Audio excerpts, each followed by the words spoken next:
Bien, continuamos entonces. Por ejemplo, para una sustancia A, que tengamos, por ejemplo, el diagrama térmico de aquí las temperaturas. Ponte, por ejemplo, que nos den como dato que la temperatura de fusión la ubicamos por acá. Temperatura de ebullición la colocamos aquí. O sea que estaríamos frente a la fase sólida en este rango de temperaturas. Fase líquida en este rango de temperaturas. Y fase vapor en este rango de temperaturas. Bien, pero a mí la temperatura de referencia 25 grados, ponte por ejemplo que puede estar por aquí, 25 grados, temperatura de referencia.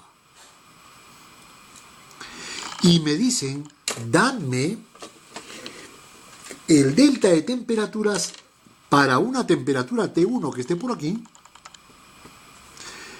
y una temperatura T2 que esté por acá. Esto significaría que estamos dentro del mismo líquido, o sea, no hay cambio de fase. No hay cambio de fase. Por lo tanto, diríamos nosotros, si esto va así, como no hay cambio de fase, calcularíamos el H a la temperatura T1 por la fórmula en antes, el H a la específica de la temperatura T1 sería el H de formación a 25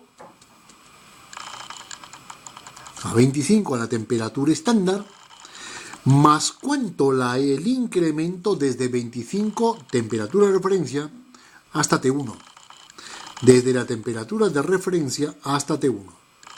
Cp del líquido, porque esta zona es líquido, por el diferencial de T. Esto sería entonces la entalpía de la temperatura T1. Análogamente la entalpía a la temperatura 2 sería, empezamos con la de formación a la 25 grados, entalpía específica de formación a 25 grados, más el incremento, la integral, desde 25 hasta T2. Desde 25 grados centígrados hasta T2, Cp del líquido por el diferencial de T. El problema acá está ya en formar el H2 menos el H1, que lo restaríamos entonces en esta posición.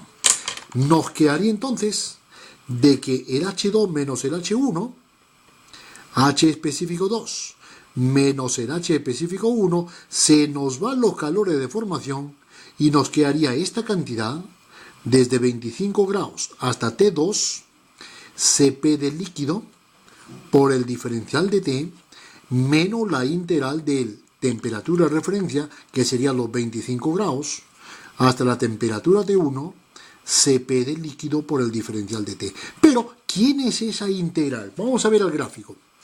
Este es desde 25 hasta T2, desde 25 hasta T2, o sea, todo este intervalo.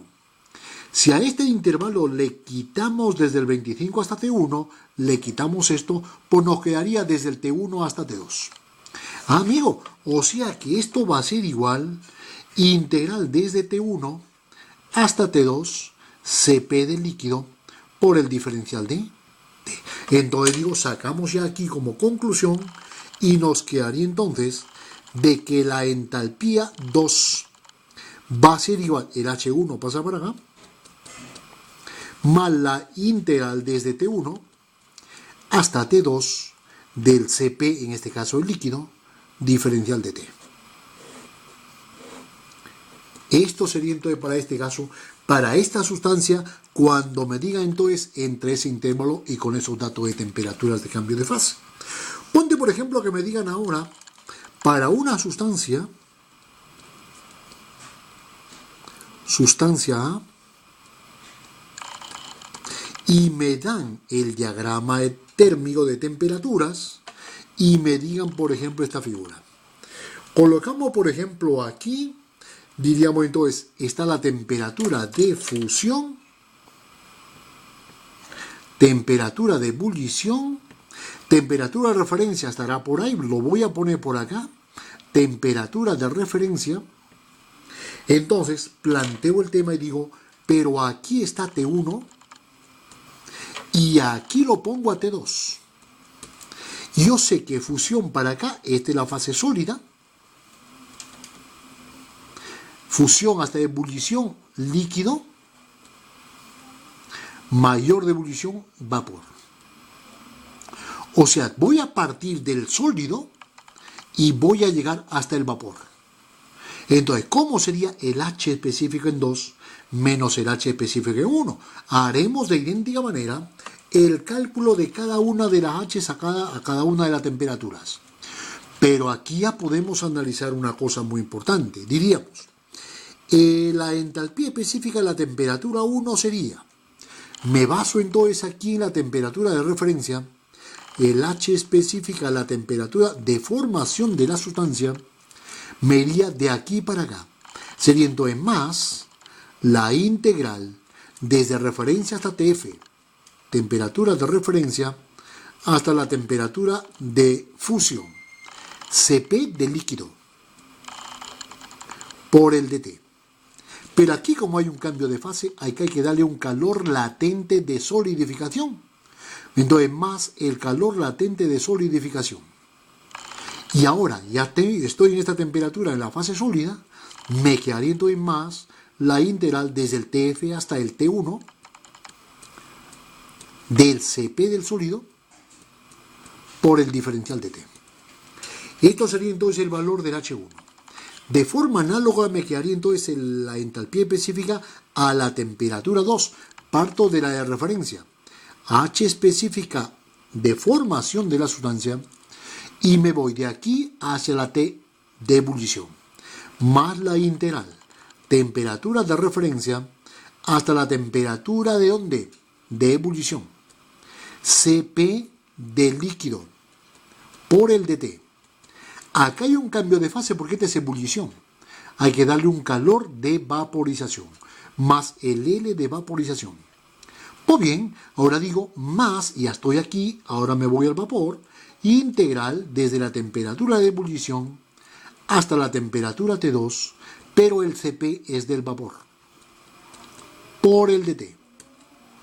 Yo lo que quiero es calcular la H2 menos el H1, o sea que de nuevo tengo que restar en esta posición. Y nos quedaría entonces de que la H2 menos el H1 será, esto se nos va por acá. Aquí nos quedaría, esto va a ser igual a ¿cuánto? El LV, los calores de vapor, menos esto. Pero este es el calor de solidificación para ir del líquido al sólido. Ahora, pero yo me voy a ir desde T1 hasta T2. O sea que si me voy en este sentido, esto sería el calor de fusión porque la estoy fundiendo al sólido. Entonces, en lugar de esto que sería negativo, porque estoy restando esto menos el L de solidificación, va a ser igual más el L de fusión. Esto corresponde a esto. Bien, ahora me quedaría esto, más esto, menos esto y menos esto. Entonces nos quedaría más aquí. Voy a colocarlo primero. ¿Cuál? Primero sería entonces por ejemplo, bueno, esto, temperatura de referencia hasta la temperatura de ebullición, Cp del líquido por el diferencial de T, menos esto, menos la integral de la temperatura de referencia hasta la temperatura de fusión, Cp del líquido por el diferencial de T. Ahora, más esto, integral de la temperatura de ebullición hasta T2, Cp del vapor, diferencial de T, menos esto, menos la integral, temperatura de fusión hasta la temperatura T1 del Cp del sólido por el diferencial de T. Vale, ya la tenemos. Y ahora tenemos que organizar esta figura. Que a la final nos quedaría entonces. Vamos a ver entonces aquí, desde T1, esta figura. Si yo le invierto los límites de integración, T1 para acá y TF para acá, esto cambia de signo. Entonces colocaría por acá. La integral sería esto, va aquí, desde T1 hasta TF, Cp del sólido, por el diferencial de T. Ya tenemos esto.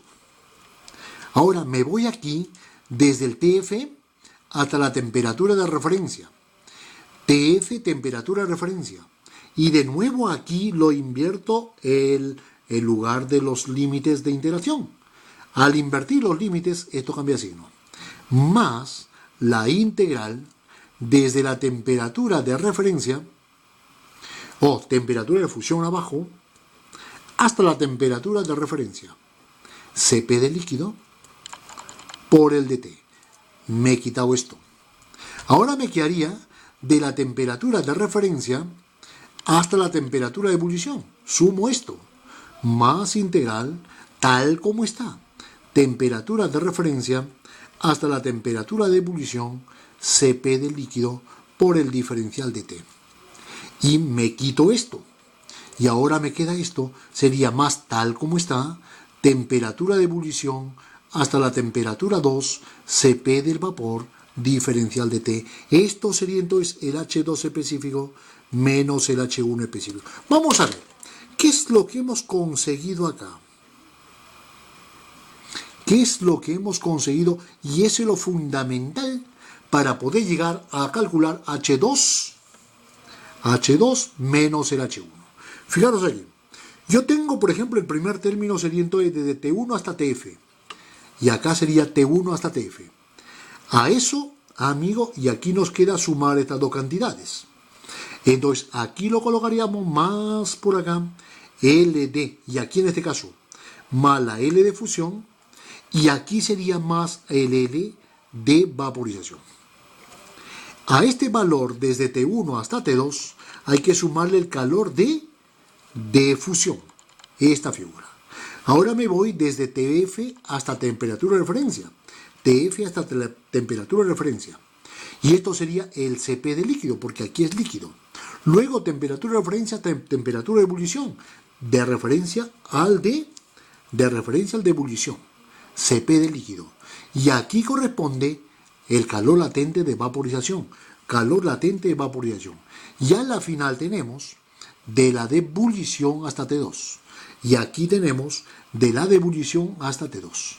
O sea que refleja el diagrama de temperaturas según cómo vayamos yendo para pasar de T1 hasta T2. Esto vendría a ser entonces lo que significa, y esto nos sirve para hacer los balances de energía tanto con reacción química como sin reacción química. Y la próxima sería entonces balance de energía sin reacción química. Primero de lo primero diríamos que para hacer un balance de energía sin reacción química o con reacción química, primero tenemos que hacer un balance de masa. Un balance de masa, a no ser que hay algunos problemas donde tenemos que hacer en forma simultánea el balance de masa con el balance de energía. Pero ya veremos. Entonces yo digo, primero hacemos el balance de masa y eso cuantificaríamos qué masa de cada sustancia está saliendo y qué masa de cada sustancia está entrando. Y luego al final haremos entonces el balance de masa, que ya primero haríamos sin reacción química y luego veríamos ya el con reacción química. ¿Ok? Bien.